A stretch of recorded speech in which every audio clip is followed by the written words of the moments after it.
Hoje eu tô com a arquiteta Larissa Catossi. Ela vai dar uma entrevista pra gente falando um pouquinho sobre ela, sobre a arquitetura, sobre o próprio estilo. E eu queria começar te perguntando, Larissa, como é que foi sua conexão com a arquitetura? Você sempre quis fazer arquitetura? Como é que foi? Vamos lá. Na verdade, a arquitetura nunca tinha sido uma opção nas minhas escolhas, né? Na época do colégio e tudo. Não sou uma arquiteta que sempre desenhou bem e que sempre soube que seria arquiteta. Não. Eu, na verdade, queria fazer moda. E aí, na época, não tinha o curso aqui em São Luís e eu teria que ir pra São Paulo. E eu sou muito ligada com a minha família. Minha mãe é aquela, sabe, a mãe que bota aqui de baixo. Mãe coruja. Isso. Então, na época, ela falou, filha, o que tu acha de arquitetura? Vai mexer com criação também, de repente vai que tu gosta. E me convenceu, né? Então, mãe é bicho esperto mesmo, como dizem. E aí comecei o curso de arquitetura e fui me encantando pela área. E hoje eu não me imagino fazendo nada diferente do que eu faço hoje. Né? Eu, desde o comecinho da faculdade, lá no primeiro período, comecei já a trabalhar em lojas de planejado. Minha primeira experiência de trabalho foi em lojas de planejado. E eu costumo dizer que foi minha grande escola. Que período você estava quando você começou? Primeiro período. Nossa. A minha faculdade era de noite, então eu tinha um dia livre. Então, eu fiz um monte de currículo, né? Saí espalhando aqui pela Holandeses, que tem 1 milhão de lojas. E fui chamada para trabalhar em uma delas. E foi muito bom na época, né? No comecinho do curso a gente vê coisas ainda muito básicas. Então, eu acho que parte desse meu encantamento com a arquitetura foi por conta da experiência de trabalho. Sim. Que eu vi realmente como que funciona a arquitetura de interiores na prática, né? Então, inclusive é uma coisa que eu estimulo e aconselho muito, né, aos estudantes, tudo, que tenham o máximo de oportunidades profissionais durante o período da faculdade, né? Eu trabalhei 3 anos em loja de planejado, depois eu trabalhei em obra. Foi onde eu tive certeza que eu não queria obra, que eu queria mesmo interiores pra minha vida. E é uma experiência muito legal, porque a faculdade te dá uma base muito teórica. Você precisa de uma vivência na prática pra ver e equilibrar, né, esses dois lados. Sim. Que legal. Eu achei legal porque você começou no primeiro período. No primeiro período é tão básico na faculdade, você já ter essa imersão aí que com certeza mudou a tua vida, Com né? certeza. Porque imagina, o primeiro período fazendo desenho, eu que já não sabia desenhar, né? Mas eu falei, não, calma, a realidade é outra. Tem computador ainda, calma. Eu queria saber como é que foi pra você sair da faculdade, assim, recém-formada. Meu Deus, e agora? Me formei. Você já começou a fazer muito projeto? Porque normalmente a gente sabe que é difícil, né? A gente sabe que é complicado essa transição pro mercado.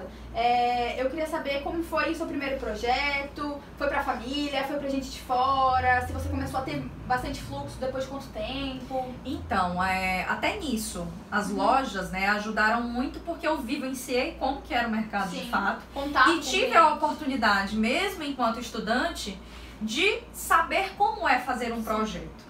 Né? Então, lógico, os primeiros projetos para a família. Se olhar hoje, os projetos não são os mais bonitos, gente, normal. Eu logo que saí da faculdade montei uma loja com a minha mãe de decoração, né? Então também me ajudou muito, né? Esse contato com o cliente, né? Sabe, de não só a arquitetura em si, o criar em si, mas esse corpo a corpo com o cliente, que é um complemento muito forte da nossa área. Porque além de arquitetos, a gente é vendedor o tempo inteiro. E psicólogo, né? Sempre. Então, mas olha, eu me formei em 2013. O escritório mesmo, a gente montou em 2015. Né, que realmente eu vim para essa sala, onde vocês estão vendo, não era ainda tão arrumada como vocês estão vendo. Mas foi quando eu me posicionei mesmo como arquiteta no mercado. E aí você só ficou no escritório, sem loja e sem... Nesse período a gente já tinha fechado a loja. Então eu, na verdade, vim aqui onde é o meu escritório, é a empresa dos meus pais também, que é uma empresa de material de higiene e limpeza. Então, na verdade, eu vim pra cá pra ajudá-los no negócio da família. Montei uma salinha, fazia um projetinho aqui, um projetinho ali. E ajudava lá de vez em quando. E ajudava, na verdade, mais lá do que o escritório. Era bem mais o suporte com eles. E as coisas foram acontecendo, de modo que hoje o meu escritório funciona aqui dentro, mas eu já não trabalho nada mais com os meus pais, a empresa deles. Sim, hoje já se ocupa bastante do escritório. Só o escritório.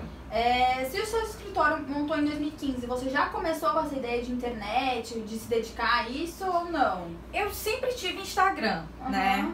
Pessoal, postava foto de comida, né? Aqueles filtros que tinham e tal, adorava.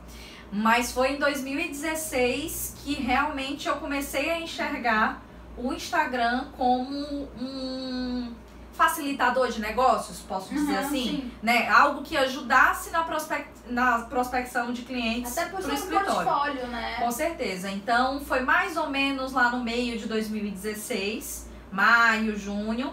E uma grande amiga, Carol Cantelli, na época foi uma das pessoas que me falou muito, né? Ela já vinha fazendo um trabalho muito legal nas mídias. E, assim, me abriu o olho, que realmente esse é o caminho. Sim. Tem uma palestra que a gente dá, em um dos slides eu falo isso, que fazer mídia social não é sobre fazer mídia social ou não. É o quão bem você vai fazer isso, porque é um fato, né? Você tem que estar inserido hoje nesse mundo digital. Né? Então, foi mais ou menos, foi no meio de 2016 que a gente começou a levar isso a sério. Aí minha conta que era pessoal eu transformei em conta comercial e virou mesmo o Instagram do escritório, né? Postando projetos, falando de dicas. Na época eu trabalhava com um software, que é o software que eu aprendi na loja de planejado. E eu mostrava como que eu fazia as coisas e tal. Uma coisa que me ajudou muito, as fotos que eu publicava, e ainda hoje, eu sempre marco os Instagrams de inspirações. Então, a gente sempre tem muito repost em outras páginas. Eu acredito que isso ajudou muito a levar o nosso trabalho para outras cidades, outras pessoas pudessem conhecer o que era o escritório, né? Qual era o estilo do escritório. Sim. E é legal porque você teve um retorno, né? Acho que um feedback um pouco mais próximo, até das pessoas que estavam te assistindo ali, né? Até hoje deve acontecer isso. O Instagram vem dificultando pra gente, né? Vamos combinar. Virou mesmo muito business. Na época, as publicações apareciam por ordem cronológica. Então, o Instagram ainda não colocava as nossas postagens numa bolha e só mostrava para algumas pessoas. Então, eu acho que eu entrei no momento certo, sabe? Porque hoje é muito estratégico, né? Você tem que postar num momento, tem que ter uma certa quantidade de curtida pra ele entregar pra mais pessoas, enfim. Isso, antes não tinha essas análises. A gente só publicava e publicava muito e sempre. Uma coisa que eu tenho pra te perguntar, que eu acho que tem muita gente com dúvida, é em relação ao estilo. Eu lembro que tem um tempinho... Tem um tempinho você tava super confusa aí em relação ao seu estilo. E eu acho legal que você compartilhe isso, porque muita gente tem isso, né? Eu tenho essa dúvida também. E aí eu queria saber, você encontrou o seu estilo? Então, a gente tava conversando disso antes desse vídeo, tá? E a minha resposta pra Dani foi a mesma resposta de anos atrás. Eu ainda não consigo enxergar esse estilo. Apesar de várias pessoas me falarem e tal. Eu não sei se pelo fato da gente estar sempre em constante mutação, né? Tipo, hoje eu gosto de uma coisa, amanhã eu gosto de outra coisa. Eu ainda não consigo enxergar esse estilo do escritório muito claro. Mas o que a gente costuma fazer é usar materiais que a gente acredita, né? E que acabam se repetindo em alguns projetos. O uso da lâmina de frejó, que eu amo, que é né? A madeira mesmo, natural. O concreto, que eu acho super atemporal. Sempre é uma boa pedida. Quando você não sabe o que pintar, que cor pintar, usa o efeito concreto, que fica maravilhoso. Então, uso de ladrilho hidráulico. Eu acho que eu tenho muito isso do natural, sabe? E...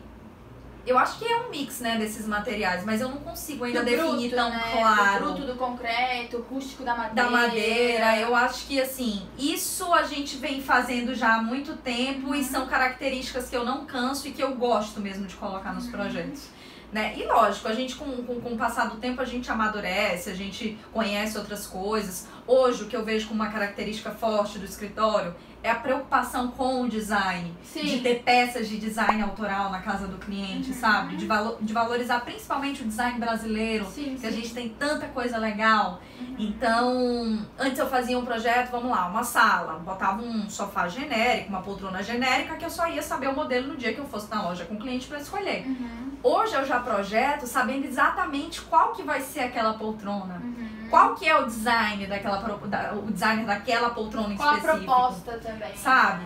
Então, essa preocupação a gente vem encarnado muito forte. E você entrou aí nessa questão de design autoral e tudo mais. Eu queria saber em relação, por exemplo, como é que tu sabe... A gente tem um pouco de dificuldade, às vezes, de identificar o cliente, de budget, né, de orçamento e tudo mais. Eu queria saber se faz alguma coisa em especial pra tu ter uma noção se aquele cliente vai executar o seu projeto. Pergunto na lata. Sério? Quanto você pretende investir? Não adianta a gente sonhar um sonho que não é o sonho do cliente. Sim. Você vai se frustrar e o cliente mais ainda, porque ele não vai poder executar o que ele viu no projeto. Sim, sim. Então, se eu vou usar peças de design, tudo lógico, eu tenho que saber qual é o budget desse cliente. Sim. Né? Não adianta eu projetar um apartamento que vai custar 600 mil reais se o cliente quer investir 200. Sim. Sabe? Então eu pergunto na lata. Quanto você pretende investir? Aí às vezes o cliente fala, não, mas eu não tenho noção, me ajuda, você que diz. Eu falo, não, essa pergunta é minha pra você. Porque dentro do quanto você pretende investir no seu imóvel, eu vou fazer as escolhas de acabamento, de móveis, de tudo. Porque hoje um apartamento de 50 metros quadrados, ele pode custar 100, 200, 300, 400, 1 milhão. Sim. O céu é o limite. Sim. Né? Então, essa pergunta, ela tem que ser feita pro cliente. A gente tem que trabalhar dentro da expectativa financeira. Sim, é uma expectativa muito importante, né? Até pra você ter um feedback e, enfim, conseguir executar de uma melhor forma. Uma das coisas que eu acho muito legal é que você tá sempre preocupada com a experiência do cliente. Muito além do projeto entregado, executado, bem feito. Entendeu? A gente tá aqui, a gente tá comendo pipoca. O escritório da Larissa é propaganda, Polishop. Olha, Polishop, patrocina nós aqui, né? O Andamimos. Isso eu acho muito legal. E quando foi que você teve esse estágio? Foi desde o começo, enfim? Não foi desde o começo.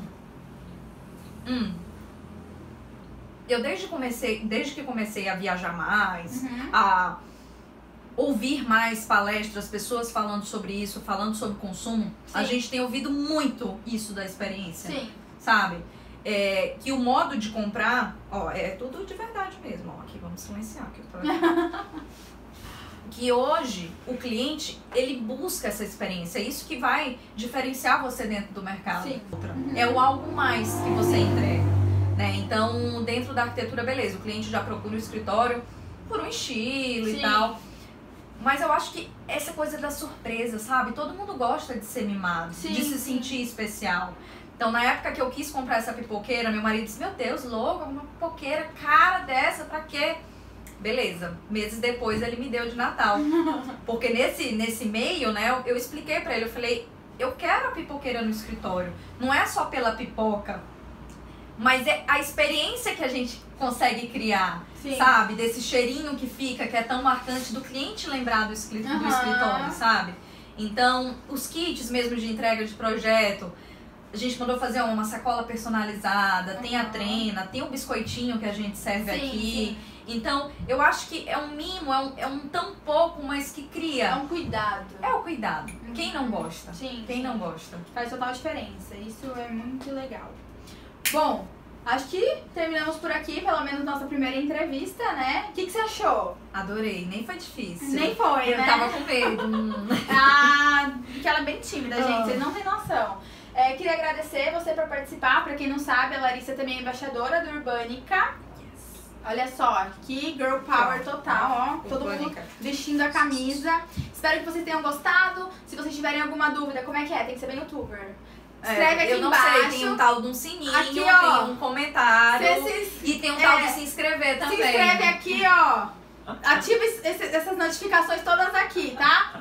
Beijo, tchau. Só não foi as perguntas. Ai, faltou pergunta, volta. Não tem final, não.